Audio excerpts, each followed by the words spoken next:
Tiago capítulo 5, verso de 1 a 6. Se você abriu lá, eu quero convidar você a fechar os seus olhos. Vamos orar.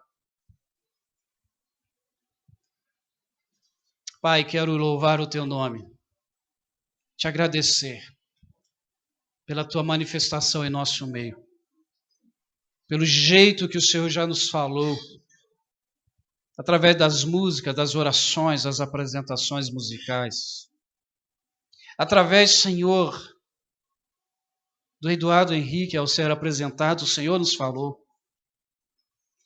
E agora o Senhor não fará diferente, o Senhor vai continuar a falar através da tua palavra. Por isso eu lhe peço que todo homem se cale, principalmente o sobre essa plataforma.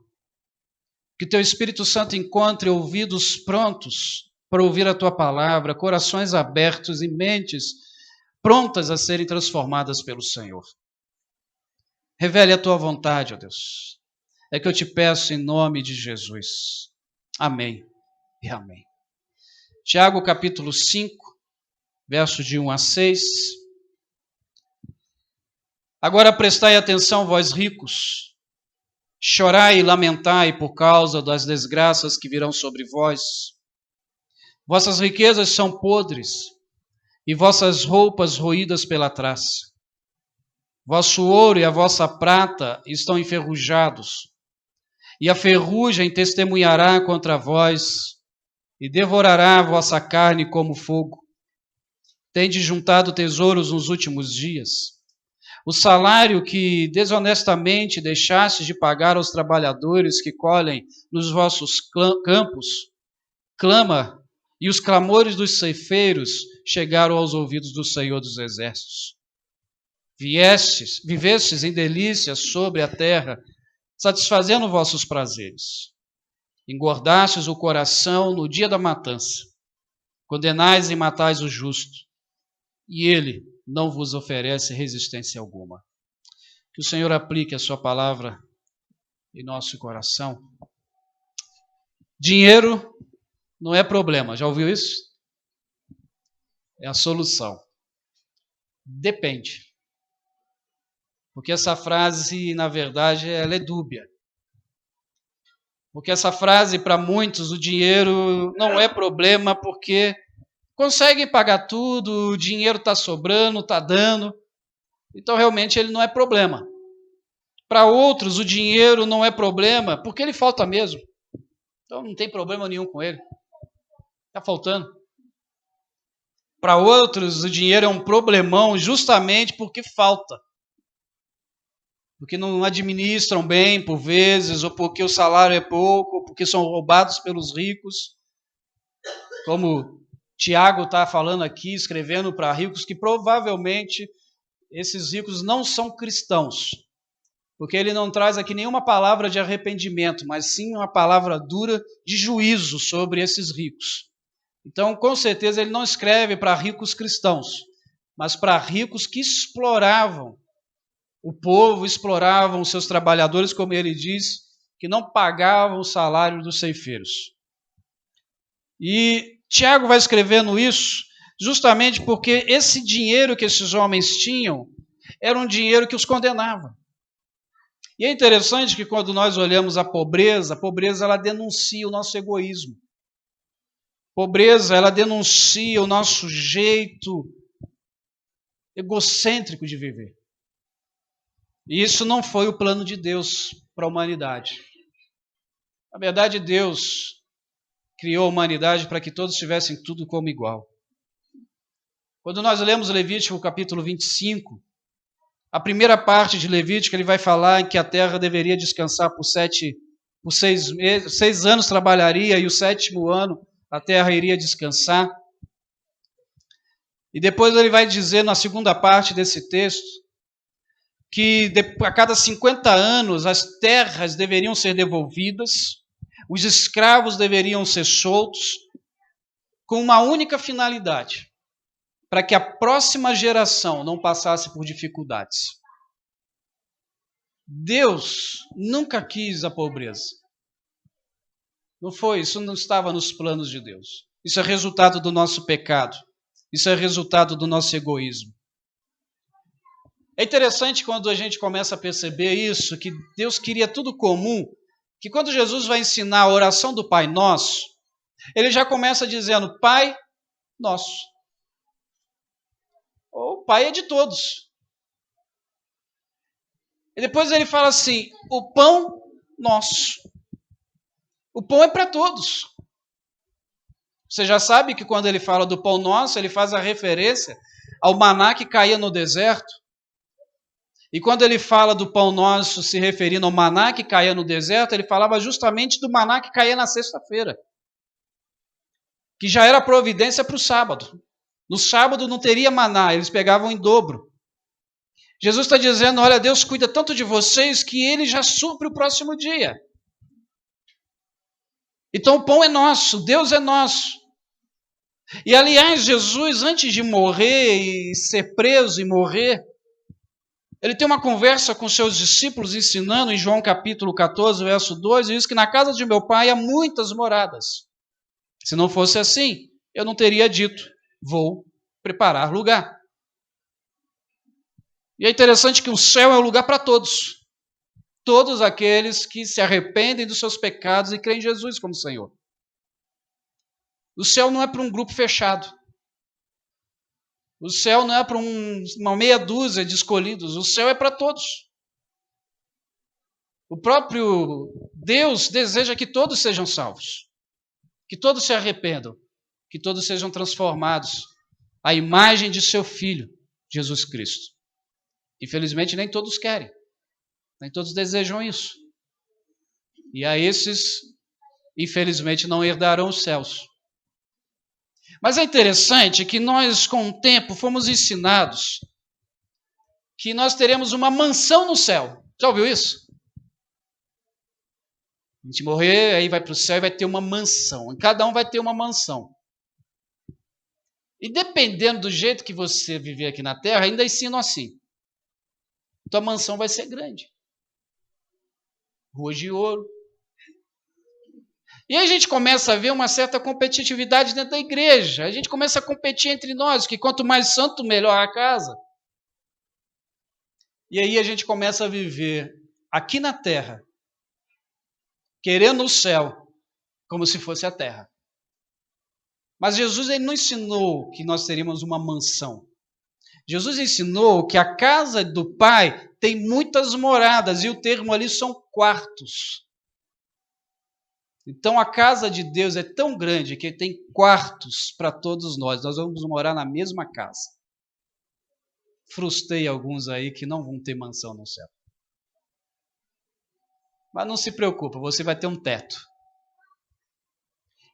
Eu quis entrar nesse detalhe porque quando a gente começa a pensar nas questões de dinheiro, nas questões financeiras, principalmente com relação a reino, a gente começa a ver reino como se vivêssemos somente aqui, e aqui vamos ficar, e aqui vamos virar semente. E dinheiro é o único Deus que substitui o nosso Deus. O dinheiro pode ser o maior dos seus deuses. O próprio Jesus disse certa vez que ninguém pode servir a dois senhores, porque ou vai odiar um e amar o outro, ou se vai dedicar a um e desprezar o outro. Não podeis servir a Deus e as riquezas. Por causa do dinheiro, as pessoas roubam. Por causa do dinheiro, as pessoas mentem. Por causa do dinheiro, as pessoas se corrompem. Por causa do dinheiro, as pessoas se casam, se divorciam, matam e morrem. E é por causa de muito dinheiro, não. Interessante que a Bíblia, ela ensina sobre dinheiro. A Bíblia, ela mostra que nós é que devemos controlar o dinheiro. E não ele nos controlar. O dinheiro ele começa a ser problema quando ele possui você. Aí tem gente que acha que dinheiro pode possuir as pessoas. O dinheiro pode comprar algumas verdades. Alguns acham até que o dinheiro pode comprar o céu, a salvação. Quando o dinheiro nos possui, ele deixa de ser uma simples moeda e, na verdade, passa a ser um espírito, passa a ser um Deus. Ele começa a controlar você. Porque o dinheiro ele liberta ou ele escraviza. Depende do jeito que você lida com ele. É isso que Tiago está dizendo sobre esses homens que exploravam as pessoas. A gente vive numa sociedade que é bem interessante porque ela quase que nos obriga a ser escravo do dinheiro. As pessoas nos avaliam por aquilo que nós temos, por aquilo que aquilo que vestimos, pelo tipo de sapato que uso, pela camisa, se é de marca ou não, pelo carro. E essa sociedade impõe isso, e a gente vai trabalhando, e a gente trabalha, e a gente vai fazendo conta. E as dívidas vão aumentando, e aí a gente se desespera. E começa a sobrar mês no final do salário. Porque a gente entrou numa roda viva e a gente não consegue guardar mais nada. Isso é tão claro que basta olhar como estão as suas finanças. Dinheiro, na verdade, é uma questão espiritual. Assim como sexo, assim como fofoca, assim como tudo que se relaciona à nossa vida, na nossa vida, o dinheiro ele precisa ser tratado. Quando a gente fala em dinheiro, é uma coisa meio constrangedora. E a impressão que dá é que a gente está querendo. Não. Uma vez perguntaram para mim, numa reunião de líderes, sobre os textos do Novo Testamento, onde Jesus trata sobre o dízimo. E eu vou te falar uma coisa, Jesus ele não fala de 10%. Se você olhar e estudar o Novo Testamento, os estudos de Paulo, você vai perceber que o Novo Testamento trata é de 100%. Porque o que Jesus se interessa não é com o nosso dinheiro, ele se interessa com a nossa vida. 100% dela. 100% da nossa dedicação a Deus. E quando eu entendo isso, eu entendo que quem controla o dinheiro é Deus. Eu não sei quem tem controlado quem na sua vida, mas eu sei que se o dinheiro controlar você, ele não é um bom patrão. Ele pode ser um bom servo, mas não é um bom patrão. Mas eu quero falar uma coisa para você para deixar teu coração mais leve. A Bíblia não condena a riqueza. A Bíblia não condena guardar dinheiro. Aliás, Davi ele disse o seguinte: tantas riquezas como honra vêm de ti.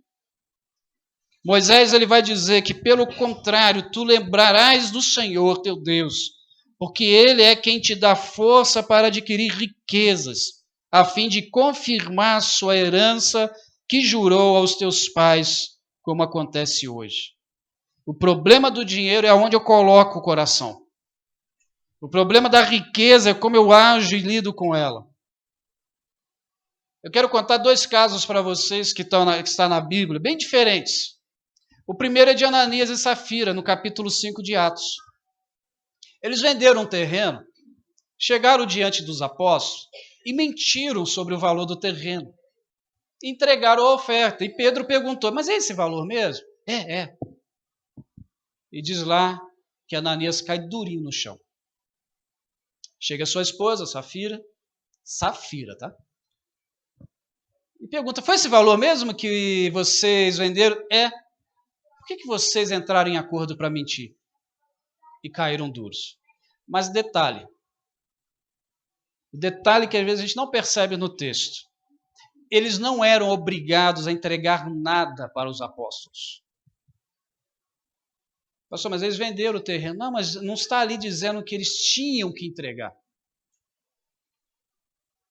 O que está dizendo no texto é que eles mentiram e por isso morreram. Eles poderiam muito bem ter chegado para os apóstolos e dizer: nós vendemos um terreno, esse valor aqui a gente quer entregar como oferta, porque nós precisamos do outro valor. Tudo bem? Tranquilo. Pedro poderia perguntar: vocês venderam um terreno, não é verdade? Sim, Pedro, vendemos, mas a gente vendeu porque a gente precisava comprar uma casa, e a gente precisa desse dinheiro completo. Não, tudo bem, tranquilo. Você não encontra em Atos capítulo 2, por exemplo, quando diz que eles vendiam as propriedades, que ali era obrigado a fazer isso. Não está dizendo isso. Eles faziam isso porque lá diz que não havia um necessitado entre eles. Porque a ideia era que todos tivessem tudo em comum. Então, quando eu digo que o Novo Testamento diz que é 100%, porque é o meu coração. O segundo exemplo é o bom samaritano, em Lucas capítulo 19, Lucas capítulo 10, a partir do verso 29, que você já conhece o texto. Esse homem encontra um cidadão machucado, que foi assaltado, e quando ele passa, ele o socorre e leva para um lugar para ser tratado, ser cuidado, paga tudo, e diz: quando eu voltar, eu acerto o que ficou faltando. Queridos, deixa eu dizer uma coisa para você. A Bíblia me ensina que aquilo que Deus me dá é para abençoar a vida de outros. O desejo de Deus com o dinheiro é aquilo que está lá em Atos capítulo 2, que não haja um necessitado. Quando você ajuda alguém com as suas posses, quem sai beneficiado é você. Porque você pôde ajudar alguém. O dinheiro ele só se torna problema quando eu deixo que ele me domine. Quando eu exploro o outro. Quando eu deixo que o outro passe necessidade enquanto eu estou bem. O que nós precisamos entender com esse texto que Tiago nos fala, primeiro é que dinheiro não é esse problema. Olha o verso 4. O salário que desonestamente deixaste de pagar aos trabalhadores, que colheram nos vossos campos, clama, e os clamores dos ceifeiros chegaram aos ouvidos do Senhor dos Exércitos. A exploração que o pobre passa, quem vai cobrar do rico é Deus. É Deus que vai cobrar. Eu não sei quantos estão acompanhando a situação do estado do Rio de Janeiro, onde o estado está declarando uma crise econômica horrível, onde funcionários públicos e aposentados não estão recebendo seus salários, devido a algo que é uma epidemia e cultura do nosso país chamado corrupção. Quem que vai cobrar isso daqueles governantes? O povo? Também. Mas Deus vai cobrar deles. Quando você deixa de pagar alguém, Deus vai cobrar de você. O cara vai te cobrar por uns dias, você com certeza ele vai tocar a tua campainha por algumas semanas. Mas Deus vai cobrar de você. Estamos entendendo isso. Porque quando a Bíblia nos chama a atenção sobre essa questão do dinheiro, torna a dizer: você não tem problema de você ser rico. Na verdade, minha oração é que todos vocês se tornem ricos. E abençoe muitas vidas. Abraão e Ló foram ricos. Moisés, da mesma forma. E usufruíram disso. O errado é quando essa riqueza é de forma ilícita. O errado é quando você explora o outro. O errado é quando você é muquirana. Já viu muquirana? Dá tchau assim? Não abre a mão nem para te cumprimentar? Aquele cidadão, aquela pessoa, aquele marido, aquela esposa, que sabe da necessidade dentro do lar, mas não abençoa a esposa ou o marido. E um ou outro está lá passando necessidade, está precisando de alguma coisa, as crianças estão com um furo desse tamanho no sapato, mas não compra. Não é porque não tem, mas é porque é mão fechada. A esposa com o cabelo todo para cima porque ele não paga lá um salãozinho de beleza para ela. As irmãs depois me agradecem. Ou o marido, que a esposa poderia ajudar lá e escolher uma camisa, mas ela fala, não, vamos guardar. Ou os filhos que não são ensinados a dar valor ao dinheiro. Não são ensinados a guardarem, a terem cuidado. E assim vão vivendo de qualquer jeito, e depois vão ter uma idade adulta, passar por problemas porque não foram ensinados. Uma questão é a gente saber administrar bem aquilo que o Senhor nos dá. Nós somos mordomos, chamados para isso. Levítico vai dizer o seguinte: não oprimas o teu próximo, nem roubarás o pagamento do diarista. Não ficará contigo até a manhã seguinte. Ou seja, dinheiro é problema quando eu tenho o salário da pessoa, mas eu digo, passa amanhã. Vem aqui amanhã. Ou quando eu faço uma conta e não tenho dinheiro para pagar e digo para a pessoa, depois que fez, posso pagar depois? Dinheiro se torna problema quando a gente é descontrolado. Mas Tiago também nos ensina que eu devo colocar o dinheiro no lugar certo da minha vida. Onde está o dinheiro no lugar certo da sua vida? Não é na carteira que eu estou falando, nem no banco. Mas é aonde no seu coração ele está. O verso 3 a 5 diz o seguinte: vosso ouro e vossa prata estão enferrujados, e a ferrugem testemunhará contra vós, e vai devorar a vossa carne como fogo. Tendes juntado tesouros nos últimos dias. O salário que desonestamente deixares de pagar os trabalhadores que colheram o vosso campo, clama, e os clamores dos ceifeiros chegaram aos ouvidos do Senhor dos exércitos. Vivessem delícias sobre a terra, satisfazendo os vossos prazeres. Engordastes o coração no dia da matança. Ou seja, o dinheiro no lugar do coração desses homens faziam com que outras pessoas sofressem. É uma tragédia juntar dinheiro sem propósito. Lucas, Jesus vai contar uma parábola, no partir do verso 15, sobre um homem que a sua terra produziu muito, mas muito mesmo. Ele aumentou os celeiros, ele aumentou seus depósitos, encheu-os e disse, agora eu vou viver bem, porque agora eu tenho muito dinheiro. Agora dá para viver tranquilamente, vou festar, churrasco todo dia.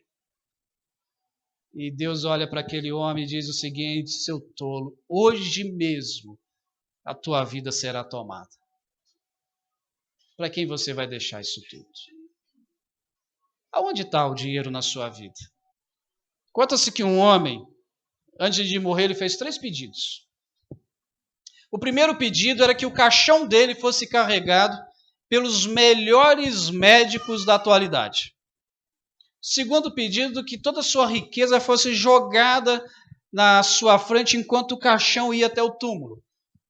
E o terceiro pedido é que quando ele fosse enterrado, as suas mãos ficassem para fora, abertas, para que todos vissem. E um curioso achou estranho os 3 pedidos. E questionou, por que isso? Ele disse, simples. Os médicos é para que eles entendam que eles não são Deus. E eles não conseguem superar todas as enfermidades. Eles não são tão bons assim. Nem todo o dinheiro do mundo consegue comprar a vida. Segundo, eu quero que sejam jogadas minhas riquezas na minha frente, para que as pessoas vejam que a gente não leva nada. E as minhas mãos para fora abertas é para que todos vejam que a gente chega aqui de mão vazia e vai embora de mão vazia também. Isso ensina para nós que a gente deve colocar o dinheiro no lugar certo. Porque a gente estraga relacionamentos, a gente estraga a comunhão com os outros por causa de dinheiro. Mas se tem uma coisa que você vai levar para o céu que não é o dinheiro, é vidas. As vidas com que você mantém um bom relacionamento e você testemunha, essas irão para o céu. Se você quer levar uma riqueza para o céu, leve os seus amigos, leve a sua família. Leve os seus parentes. Leve as pessoas com quem você se relaciona. Não estrague o seu relacionamento por causa de dinheiro, por causa de herança, que herança é muito bom enquanto o dono da herança está vivo. Depois que morre, cada um quer uma fatia. Não estrague o seu relacionamento familiar por causa disso. Coloque o dinheiro no lugar certo. Porque a gente começa a querer, e a gente estraga a nossa família e os nossos amigos e deixamos de lado. E um dia a gente chega e pergunta, para que isso? Dinheiro mal usado só traz maldição. Mas Tiago ainda nos mostra que o uso incorreto do dinheiro revela uma coisa que é perigosa: a cobiça. Verso 5 diz que gastavam os seus anos aqui na terra se divertindo, satisfazendo todos os seus caprichos, e agora os seus corações engordados estão prontos para a matança. Eu acho que a gente poderia fazer uma dinâmica bem interessante sobre dinheiro na nossa vida. E essa dinâmica a gente faz olhando para o 10º mandamento. Eu quero ler com você o 10º mandamento, lá em Êxodo 20, verso 17. Não cobiçarás a casa do teu próximo. Não cobiçarás a mulher do teu próximo, seus servos e servas, seu boi e seu jumento, nem coisa alguma que lhe pertence. A gente poderia olhar para esse texto, para a nossa atualidade, e pensar: não cobiça a casa do teu próximo, ela é bonita, mas é dele. Não cobiçarás nem a mulher do teu próximo, nem o que a outra tem. Porque aquela sandália bonita dela, que você olhou hoje antes de chegar no culto. Não cobiçarás o carro do teu próximo. Não cobiçarás coisa alguma. Porque o grande problema do dinheiro se tornar problema na nossa vida é porque a gente tem que fazer um acordo com os nossos olhos. Se você perceber, o 10º mandamento é um problema de olho. É os nossos olhos que precisam passar por uma cirurgia. Eu vou dar um exemplo. Você olha para aquela sandália. Aí você olhou aquela sandália daquela irmã, nossa, que sandália bonita. Eu preciso de uma. E um dia você passa, essa semana você vai lá no centro de Maringá, passa na loja e tem lá a sandália. Você para na vitrine, parar em vitrine, eu não gosto, a Paula sabe, eu detesto parar em frente de vitrine. Porque tem um problema com a vitrine que se chama vendedor. Você para na vitrine e o vendedor encosta do seu lado, posso te ajudar? E aquele sorrisão de que diz, eu quero seu dinheiro. Eu só estou dando uma olhada. O que te interessou? Aí ele começa, né? Bom vendedor é assim, e tem que ser desse jeito, ele depende disso. Ele vive disso. Eu estou olhando aquela sandália ali. Aí ele diz, olha, está numa promoção. Pronto. Falou a palavrinha mágica. 5 vezes sem juros no cartão. Você compra a sandália. Vai para casa com a sandália. Detalhe, não falou com o maridão. Ele vai olhar e falar, mais uma? Amor, eu estou precisando de sandália. Tem 300, mas está precisando de sandália. Eu tenho 2 mulheres em casa, eu sei do que eu estou falando. Mas elas merecem. Aí você usa a sandália no domingo que vem. Para a irmã ver. Depois não usa mais a sandália. Detalhe, tem 5 meses para pagar a sandália agora. Isso é cobiça. Eu posso falar aqui dos carros também. Da moto. Da camisa. Mas você já entendeu o que eu quis dizer. O problema do dinheiro ser problema é quando ele domina o meu coração porque eu sou cobiçoso. Esses homens que Tiago está falando, eles eram cobiçosos. Eles queriam mais e mais e mais. Esses ricos só queriam. O que nós vivemos hoje no nosso país, que a gente está acompanhando dia após dia nas mídias, é porque eles querem mais, e mais, e mais. E acaba virando realmente uma questão de saúde pública e cultural. O que a gente precisa sair daqui hoje é fazendo um acordo com Deus, com o nosso coração. Entendendo que o que Deus tem dado para você é para que você use de bom grado. Seja abençoado mesmo, porque Ele tem te dado um trabalho. Tem feito com que você seja sustentado com aquele trabalho que você tem, que amanhã de manhã você está indo. Para que você possa comprar uma sandália assim, usá-la até se gastar. Para que você compre uma camisa nova sim, troque de carro sim, compre uma casa sim, mas abençoe vidas de outros. Porque o maior desejo que Deus tem com o dinheiro que Ele lhe dá é que você abençoe o reino, que você abençoe a casa dEle, que você abençoe as pessoas que precisam, que você faça dentro do seu orçamento e coloque lá, abençoar alguém, e separe aquele momento, que coloque no cabeçalho do seu orçamento, o seu dízimo e a sua oferta, porque o problema de dinheiro é espiritual. E ali abençoe vidas, e veja a igreja abençoando vidas. O problema do dinheiro é quando ele está no lugar errado no meu coração. E eu acho que aquilo que era para abençoar os outros vai fazer falta. Eu poderia contar algumas experiências de família, de quantas vezes nós abençoamos vidas, e Deus veio e nos abençoou, e a gente pensa que não é para a gente tem que dar para outro. Mas eu não vou contar, depois se você quiser saber, a gente conversa em particular. Mas o que eu quero deixar para você, e queria que você saísse daqui entendendo que Deus quer que o seu coração faça um acordo com o seu salário, com o seu dinheiro, mas principalmente que você se conserte com Deus, para que vidas sejam abençoadas através de você. E você não ouça de Deus o que esses ricos que Tiago escreveu tiveram que ouvir. Fecha teus olhos por um tempo.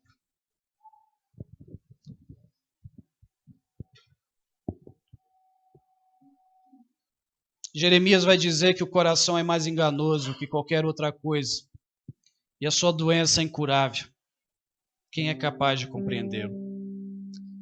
Até Asaf, o salmista, quase que entrou nessa roda da cobiça.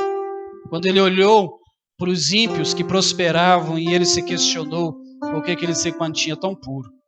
Mas um dia ele esteve diante de Deus e Deus consertou o coração dele.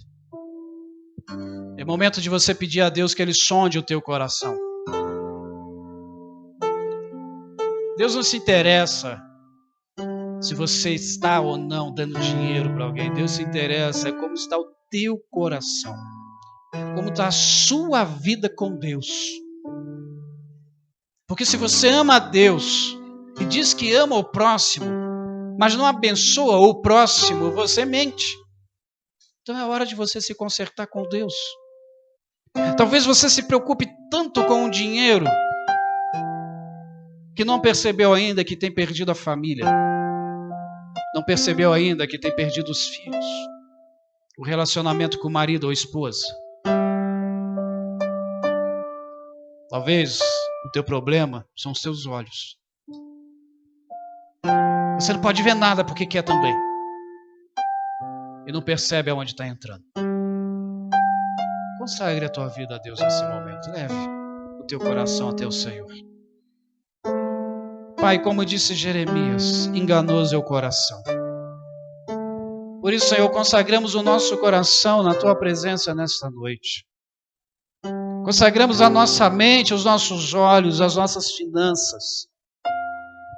Porque, Senhor, não queremos ser acusados pelo Senhor como Tiago estava fazendo com aqueles ricos que exploravam os pobres, que eram egoístas, corruptos, que tiravam de quem não tinha. Pai, o Senhor tem nos dado trabalho, o Senhor tem nos dado saúde, o Senhor tem nos dado condições de pagar as nossas contas. Por isso, Pai, que possamos honrar ao Senhor em primeiro lugar. Que nós controlemos o dinheiro e não o contrário. O dinheiro só se torna a raiz de todos os males quando ele nos controla. O que eu te peço, Senhor, é que o Senhor derrame as tuas bênçãos sobre a vida de cada um que está aqui. Que nessa noite, ó Deus, faça uma avaliação das suas vidas e um concerto com o Senhor. Que ninguém saia daqui, Senhor, sem entender que é o Senhor que toma conta da vida deles, não é o meu salário. Não é aquilo que eu tenho na poupança, mas é Deus que supre as minhas necessidades, que supre as necessidades dos teus filhos. Senhor, se esta igreja entender isto, essa comunidade vai ser impactada pelo teu evangelho. Porque, Senhor, eles vão encontrar aqui pessoas que estão, Senhor, dispostas, não estão presas, não são escravas das suas finanças, mas são servas de um Deus que supre as necessidades. Abençoe os teus filhos, Senhor, na área financeira. Que eles, ó Deus, vivam nesta terra com os olhos no céu. E assim, ó Deus, entenderão que tudo aquilo que o Senhor nos dá é para abençoar também o próximo. É assim que eu oro e te agradeço, em nome do teu Filho. Amém e amém.